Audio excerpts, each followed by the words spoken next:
तो दोस्तों स्वागत है आप सभी का हमारे चैनल की एक बिल्कुल ही नई वीडियो के अंदर, जहां पर आज की इस वीडियो के अंदर हम बात करने वाले हैं मार्वल ज़ॉम्बीज़ सीरीज में दिखाए गए टॉप 10 सबसे पावरफुल कैरेक्टर्स के बारे में। अब दोस्तों आपको पता होगा कि मार्वल ने भी हाल ही में मार्वल ज़ॉम्बीज़ नाम से 4 एपिसोड की एक सीरीज निकाली थी एंड उस सीरीज के अंदर उस स्टोरी को कंप्लीट किया गया था, जिस स्टोरी की शुरुआत मार्वल वालों ने व्हाट इफ सीजन 1 के एपिसोड 5 में करी थी। वैसे मैंने आप सभी के लिए उस पूरी सीरीज को एक्सप्लेन कर रखा है, अगर आप चाहे तो मेरे चैनल में जाकर उसे देख सकते हैं। लेकिन दोस्तों अगर आपने उस सीरीज को देखा हुआ है तो फिर आपको ये पता होगा कि 4 एपिसोड्स की उस सीरीज के अंदर हमें कैसे कैसे कैरेक्टर्स दिखाए गए थे। फिर चाहे हम बात करें उस ब्लेड की जो कि मून नाइट का अवतार था, या फिर उस थॉर की जो कि पूरी तरह से ज़ॉम्बी बन गया था। सो इसी बात पे चलिए आज की इस वीडियो के अंदर हम मार्वल ज़ॉम्बी सीरीज के इन्हीं सारे अतरंगी कैरेक्टर्स की बात करते हैं और जानते हैं इनमें से ऐसे टॉप 10 कैरेक्टर्स के बारे में जिन्हें हम मार्वल ज़ॉम्बीज़ के टॉप 10 सबसे पावरफुल कैरेक्टर्स मान सकते हैं। सो वीडियो काफी इंटरेस्टिंग है, इसलिए आप सब इसे पूरा एंड तक जरूर देखना। और अगर आपको ये वीडियो पसंद आती है तो आप वीडियो को लाइक करना एंड आपको इन टॉप 10 में से जो भी कैरेक्टर सबसे ज्यादा पसंद हो उसका नाम कमेंट्स में जरूर बताना। बाकी आप में से जिन्होंने अभी तक हमारे चैनल को सब्सक्राइब नहीं किया वो जल्दी से चैनल को सब्सक्राइब कर लेना और सब्सक्राइब बटन के बगल वाले बेल आइकन को ऑल पर सेट कर लेना ताकि आप हमारे चैनल की सारी लेटेस्ट वीडियो सबसे पहले देख सकें। सो फिर आइए अब हम बिना किसी देरी के आज की इस कमाल की वीडियो को स्टार्ट करते हैं।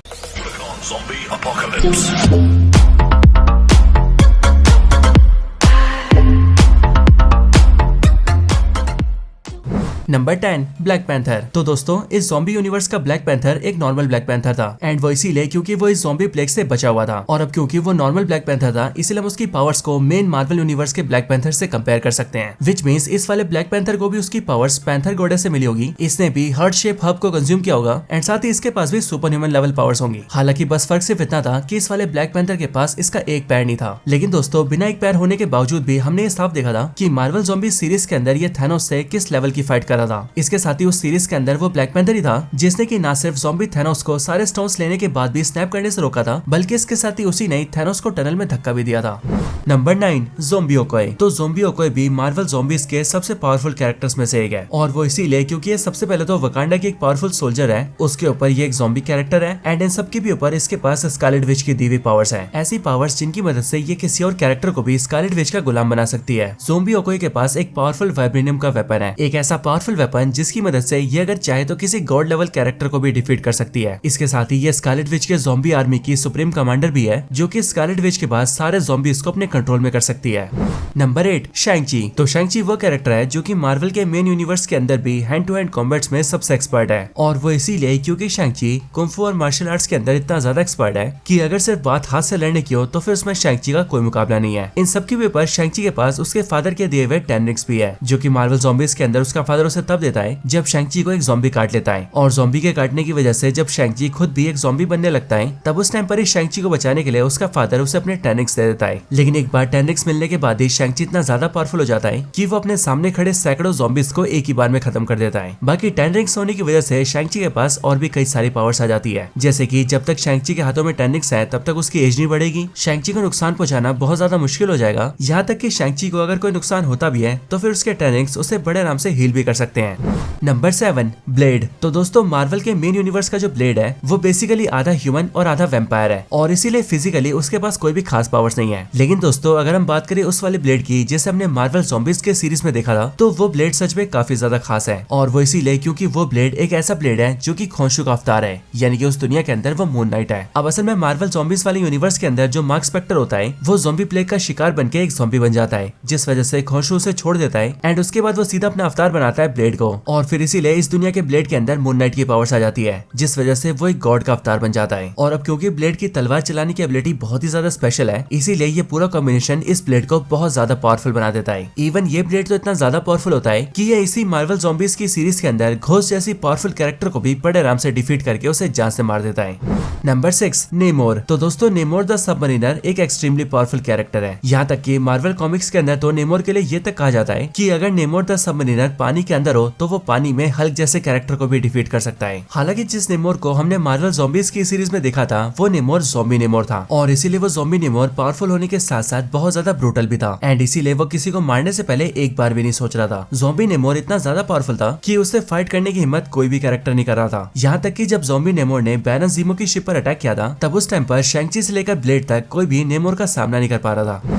नंबर 5 कमाला खान। तो मार्वल के मेन यूनिवर्स के अंदर कमाला खान वैसे तो मिस मार्वल है, लेकिन अगर बात करें मार्वल के ज़ॉम्बी यूनिवर्स की, तो इस वाली दुनिया में कमाला खान को मिस मार्वल बनते हुए दिखाया नहीं गया है। लेकिन हाँ, तब भी मार्वल ज़ॉम्बीज वाले यूनिवर्स में हमें ये चीज साफ दिखाई गई है कि इस वाली दुनिया के अंदर जो कमाला खान है वो काफी ज्यादा पावरफुल है। मार्वल ज़ॉम्बीज सीरीज के अंदर Kamala Khan basically main character रही है, एंड वो इसीलिए क्योंकि इस सीरीज की पूरी जो स्टोरी है वो कमाला खान के आसपास ही घूमी है। बाकी इसके साथ ही बात करें कमाला खान की पावर्स की, तो इस वाली दुनिया में कमाला खान काफी ज्यादा पावरफुल है। और कमाला खान के पावरफुल होने का सबसे बड़ा एग्जांपल हमें तब दिखा था जब कमाला खान ने ज़ॉम्बी नेमोर से फाइट की थी। और वो इसीलिए क्योंकि यहाँ पर हमने देखा था कि जिस ज़ॉम्बी नेमोर को कोई नहीं रोक पा रहा था, उसी ज़ॉम्बी नेमोर से जब कमाला खान ने फाइट की तब उसने सिंपली उसके मुंह में अपना क्रिस्टल डाला एंड उस क्रिस्टल के साइज को बड़ा करके ज़ॉम्बी नेमोर के सर को फाड़ दिया, जिस वजह से ज़ॉम्बी नेमोर ऑन द स्पॉट खत्म हो गया। Number 4, zombie Thor. तो थॉर चाहे मार्वल के मेन यूनिवर्स का हो या फिर ज़ॉम्बी यूनिवर्स का, वो हर जगह पावरफुल होता है। थॉर एक एस्गार्डियन गॉड है, जिस वजह से उसके पास सारी गॉडली पावर्स हैं। इसके साथ ही इस ज़ॉम्बी यूनिवर्स का जो थॉर है वो 6 इन्फिनिटी स्टोन्स को होल्ड करने वाले थैनोस से भी फाइट कर चुका है। एंड सिर्फ यही नहीं, बल्कि थैनोस के जिस अटैक ने रॉकेट रकून और ग्रूट को पूरी तरह से खत्म कर दिया था, उसी अटैक को ये थॉर पूरी तरह से सर्वाइव कर चुका है। इसके साथ ही ये वाला थॉर स्कारलेट विच से भी फाइट कर चुका है। हालांकि उस वाली फाइट के अंदर स्कारलेट विच थॉर को एक ज़ॉम्बी बना देती है एंड उसे अपने कंट्रोल में कर लेती है, और फिर उसे ज़ॉम्बी बनाने के बाद वो उसे छोड़ देती है सीधा इन्फिनिटी हल्क के ऊपर, जिसके बाद ये ज़ॉम्बी थॉर इन्फिनिटी हल्क को भी बहुत ही कड़ाके की टक्कर देता है।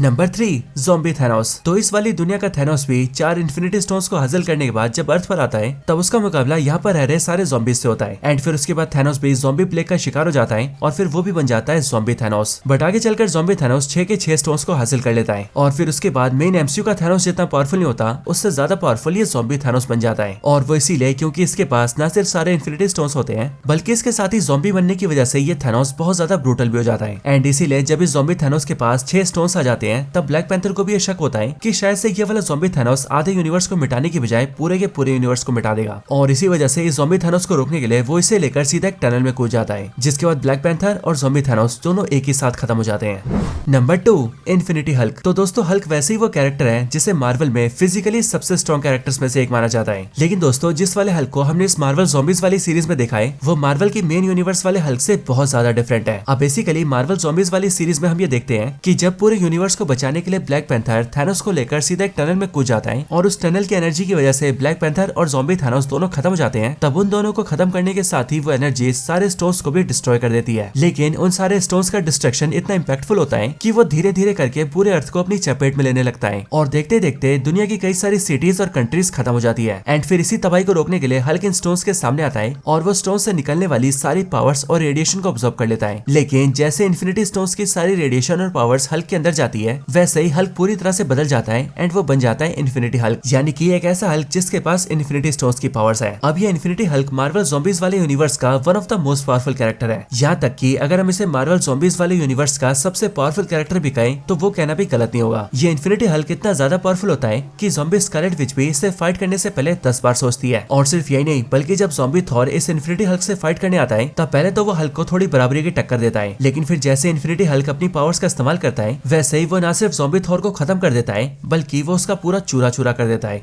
Number 1, zombie Scarlet Witch. अब दोस्तों स्कारलेट विच वैसे कितनी ज्यादा पावरफुल है ये हमने एमसीयू में कई बार देखा हुआ है, लेकिन दोस्तों इस ज़ॉम्बी यूनिवर्स के अंदर जैसे स्कारलेट विच एक ज़ॉम्बी बनती है वैसे उसकी पावर्स मानो कई गुना तक बढ़ जाती है। इस मार्वल ज़ॉम्बी यूनिवर्स के अंदर इस स्कारलेट विच के पास अपनी खुद की आर्मी होती है, एक ऐसी आर्मी जिसके अंदर उसने हजारों ज़ॉम्बीज भर रखे होते हैं। और सिर्फ ये नहीं, बल्कि इस दुनिया में जब उसका सामना थॉर से होता है तो वो थॉर जैसे कैरेक्टर को भी बड़े आराम से डिफीट कर देती है। यहाँ तक कि सीरीज में आगे चलकर वो इन्फिनिटी हल्क की इन्फिनिटी पावर्स को भी ऑब्जर्व कर लेती है। एंड देन उसके बाद ज़ॉम्बी स्कारलेट विच इतनी ज्यादा पावरफुल बन जाती है कि इस पूरी की पूरी ज़ॉम्बी दुनिया के ऊपर स्कारलेट विच का राज हो जाता है। और फिर इसीलिए इस दुनिया की रियलिटी को ज़ॉम्बी स्कारलेट विच बिल्कुल वैसा बना देती है जैसा कि वो अपने सोचने भर से बनाना चाहती है। और इसीलिए मार्वल ज़ॉम्बीज के इस पूरे यूनिवर्स के अंदर ये ज़ॉम्बी स्कारलेट विच सबसे पावरफुल कैरेक्टर है, और इसीलिए शायद से हो सकता है कि आने वाले टाइम के अंदर इस ज़ॉम्बी स्कारलेट विच को हमें एमसीयू के अंदर भी दिखाया जाए।